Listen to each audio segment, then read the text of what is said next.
औज़ुबिल्लाहि मिनश्शैतानिर्रजीम बिस्मिल्लाहिर्रहमानिर्रहीम। अभी मैंने ये सीरीज़ शुरू की है कि वीक में एक दफ़ा मैं आप लोगों के सवालात को चूज़ करूँगा कमेंट्स में से ही, और फिर मैं इसकी डिटेल आपको आंसर दूँगा। वैसे तो मैं वहाँ पे भी कर देता हूँ आंसर कमेंट्स में भी, लेकिन वो सिर्फ़ एक बंदे तक जाते हैं। लेकिन अगर मैं वीडियो बनाऊँगा तो उसका जो फ़ायदा है, जो आंसर है, काफ़ी लोगों तक वो पहुँच सकेगा और काफ़ी लोगों की कन्फ्यूजन दूर हो सकेगी।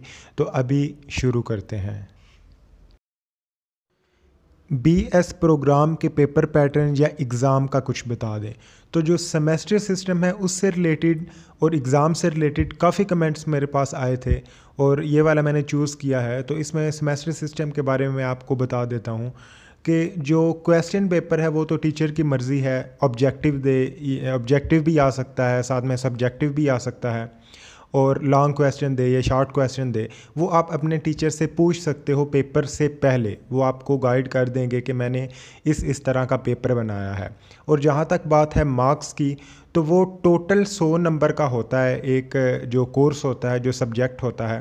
और इसकी division university to university change होती है। अब जिस तरह हमारी यूनिवर्सिटी ऑफ गुजरात है, तो यहाँ पे 50 नंबर का फ़ाइनल होता है पेपर, 25 नंबर का मिड होता है, और जो बाकी 25 नंबर रह जाते हैं उसमें 10 नंबर की प्रेजेंटेशन होती है, 10 नंबर की असाइनमेंट होती है, और 5 नंबर का क्विज़ होता है जिसको टेस्ट कहते हैं।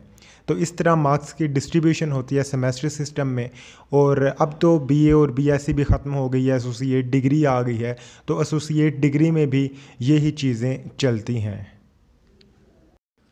अगला सवाल है क्रेडिट आवर्स का क्या मतलब है। जो क्रेडिट आवर्स होते हैं सेमेस्टर सिस्टम में किसी भी सब्जेक्ट के, वो आपकी सब्जेक्ट की वैल्यू एक किस्म की डिफ़ाइन करते हैं।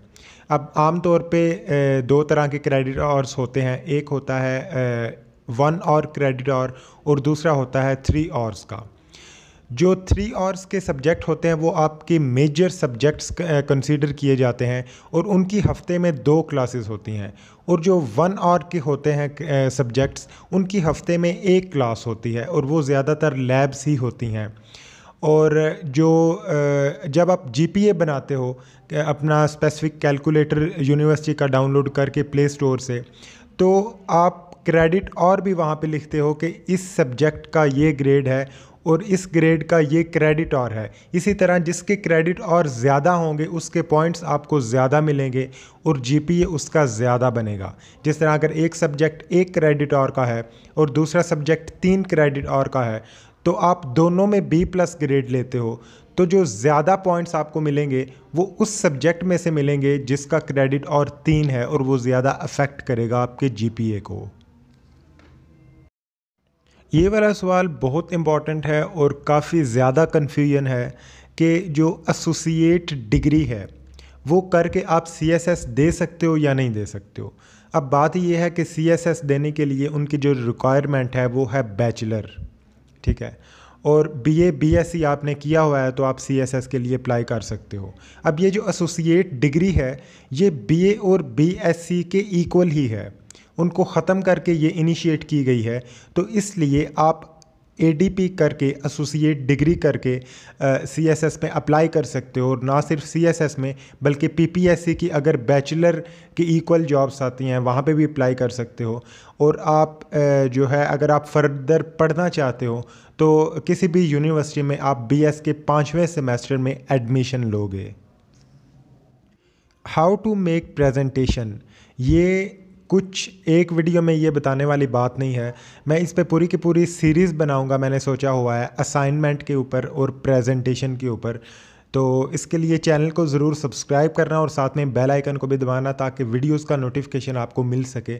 और मैं इस पे कंप्लीट गाइड करूँगा कि प्रेजेंट कैसे करना है, प्रेजेंटेशन कैसे बनानी है, उसकी वीडियोस आती रहेंगी। असाइनमेंट कैसे बनानी है, डाटा कहाँ से सर्च करना है, कैसे लिखना है, वो सारा कुछ आपको स्टेप बाय स्टेप बताऊँगा।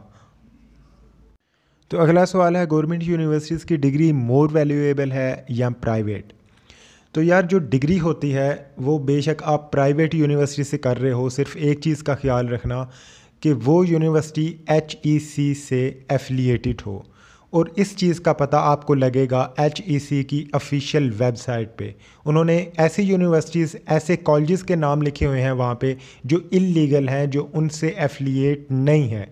तो ऐसी यूनिवर्सिटीज़ और ऐसे कॉलेजेस में एडमिशन मत लो। और जहाँ तक बात है ज़्यादा फ़ायदे की या फिर स्किल्स की, तो वो तो ज़ाहिर बात है गवर्नमेंट यूनिवर्सिटीज़ आगे होती हैं, क्योंकि इसमें जो टीचर्स का क्राइटेरिया होता है सिलेक्शन का वो भी टफ़ होता है, और जो स्टूडेंट्स का मेरिट है वो भी एक किस्म का टफ़ होता है एज़ कम्पेयर टू प्राइवेट। तो जो स्किल्स हैं ज़्यादा वो तो गवर्नमेंट यूनिवर्सिटीज़ में ही आती हैं, लेकिन डिग्री अगर आपकी HEC से एफिलिएटेड है, आप उस यूनिवर्सिटी से कर रहे हो, तो कोई ऐसा मसला नहीं है। आप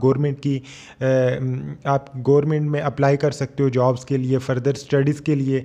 अगर आपने MPhil करना है, MS करना है, तो आप गवर्नमेंट यूनिवर्सिटी में अप्लाई कर सकते हो, लेकिन ख़्याल ये रखना कि वो यूनिवर्सिटी HEC से एफिलिएटेड हो।